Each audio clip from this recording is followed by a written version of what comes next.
Hey there, Tiara. Thanks. Chief Meteorologist Catherine Thompson here, in for Catherine Maxwell this morning. And you guys know me. I picked the right morning to fill in because it's a little wintry out here. I've got some snow around me to play with. The thing about this snow, too, is it's very wet. Temperatures have been right around freezing. It's that heavy, wet snow you could really make some awesome snowballs with. But the good news is, at the lower elevations, this is the kind of snow you want because it won't stick to the roads as much. The ground is still on the warmer side compared to the last time we saw some snow that accumulated recently. So that's why it's not going to be as bad. But if you're at the higher elevations, it might be a different story. If we look at our Southwest Virginia Community College camera, again, you can see the flakes flying around. Temperatures, again, flirting with freezing. Pineville above freezing, for instance.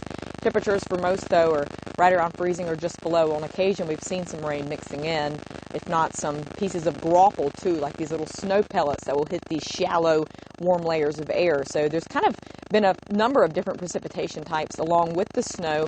The last bands of this snow, are coming through right now. So it's not going to amount to much. It's actually going to wind down a bit after sunrise. We're looking at around a trace to an inch in most spots, but some of those higher elevations, especially above 3,500, 4,000 feet, Burke's Garden, Flat Top, portions of Raleigh and Fayette counties, up in western Greenbrier and Pocahontas counties especially, you could see a couple of inches or so where the ground is just a bit colder, and that's where you're going to see some slick road conditions too. You also want to be careful on those bridges and overpasses. Now, I mentioned, again, the snow winds down when the sun comes up, but we're still going to see some isolated snow showers redevelop at those ridge lines later into the afternoon. So if you look at those blue spots where those higher spots are, we could see, again, a little bit more accumulation, not only this morning, but into the afternoon and overnight tonight. We've got low pressure working its way through the area right now, but it will start to slide east. High pressure starts to build in. So overnight tonight, we actually gradually dry, and tomorrow the sun comes out. But it's still going to be very cold as we head into Tuesday. So today's not only going to be a cold day, but tomorrow looking just as frigid. And we're actually going to see the wind pick up quite a bit tonight, well through our Tuesday, especially along our eastern-facing slopes. With that cold northwesterly flow, that's going to make it feel twice as cold as it actually is. So bundle up. And again, if you've got the Christmas decorations out in the yard, like the inflatables and stuff like that, keep an eye on those.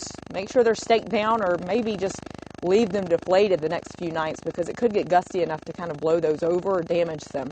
Again, as far as Futurecast goes, I'll back it up a little bit. You can see the bands of snow that we've had this morning, and then it winds down once we get past sunrise.